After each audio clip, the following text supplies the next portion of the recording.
Dalam nama Bapa dan Putra dan Roh Kudus. Amin. Shalom Aleihim. Berjumpa lagi dengan saya pada perenungan hari ini tanggal 27 September 2021. Mau menjadi yang besar, jadilah yang terkecil. Bacaan hari ini diambil dari kitab Nubuat Zakaria 8 ayat 1 sampai dengan 8 dan Injil Lukas 9 ayat 46 sampai dengan 50. Saudara-saudaraku yang terkasih di dalam kasih Kristus, sejarah kehidupan manusia tak terlepas dari perselisihan-perselisihan, saudara.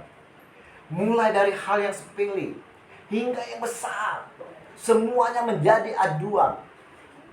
Bila ide tak mencapai mufakat, maka caci maki mulai berhamburan, sikut menyikut dihalalkan, bahkan sampai membunuh. Perselisihan ini dapat terjadi di dalam keluarga, pasangan-pasangan suami istri, pertemanan, komunitas kita, dan lain sebagainya, saudara. Ada apa sesungguhnya ini? Injil hari ini pun berkisah tentang perselisihan. Para murid berselisih tentang siapa yang terbesar. Bukannya fokus di dalam karya bersama Yesus, saudara. Mereka malah memperebutkan status unggulan di antara mereka. Gelar murid Yesus yang disandang mereka tidaklah cukup. Mereka butuh pengakuan superlatif. Yesus tahu. Yesus tahu yang ada di dalam pikiran mereka. Dan Yesus tahu konsekuensi buruk dari sikap yang demikian. Maka saudara, Yesus menyentak mereka dengan suatu ajaran yang tegas dan berkata kepada mereka, barang siapa menyambut anak ini dalam namaku, ia menyambut aku. Dan barang siapa menyambut aku, ia menyambut dia yang mengutus aku. Karena yang terkecil di antara kamu sekalian, dialah yang terbesar. Lukas 9 ayat 48. Saudara-saudaraku yang terkasih, menjadi yang terkecil bukan berarti menjadi inferior, saudara. Tetapi berani bersikap rendah hati seperti anak kecil yang selalu berserah diri pada orang tuanya.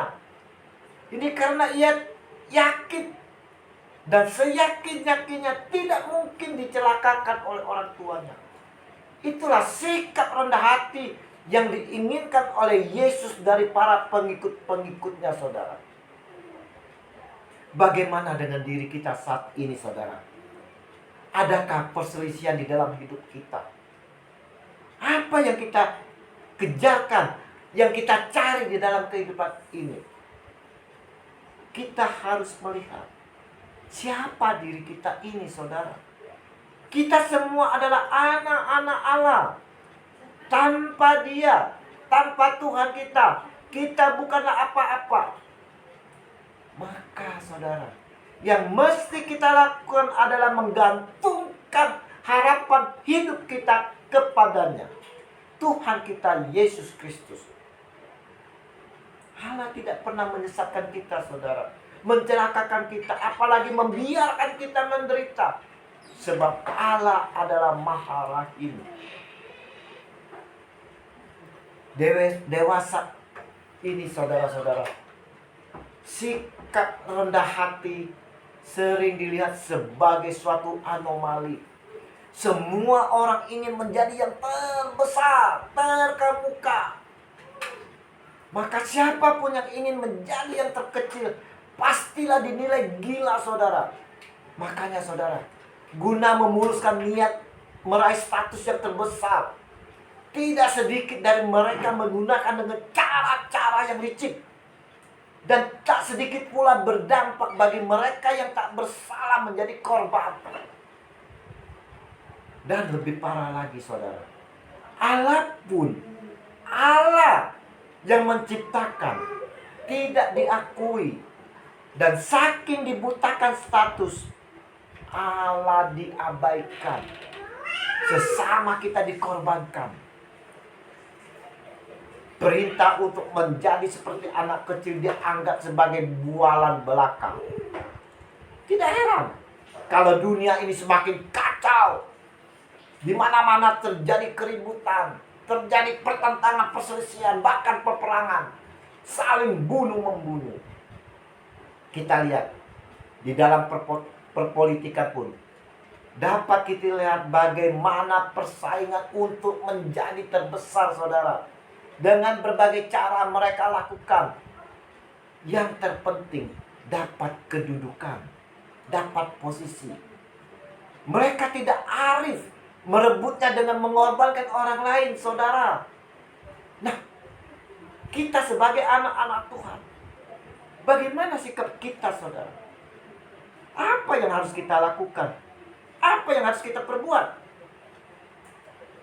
Yesus sesungguhnya setuju setiap orang menjadi pemimpin, menjadi terdepan, menjadi yang paling atas, dan menjadi terpenting.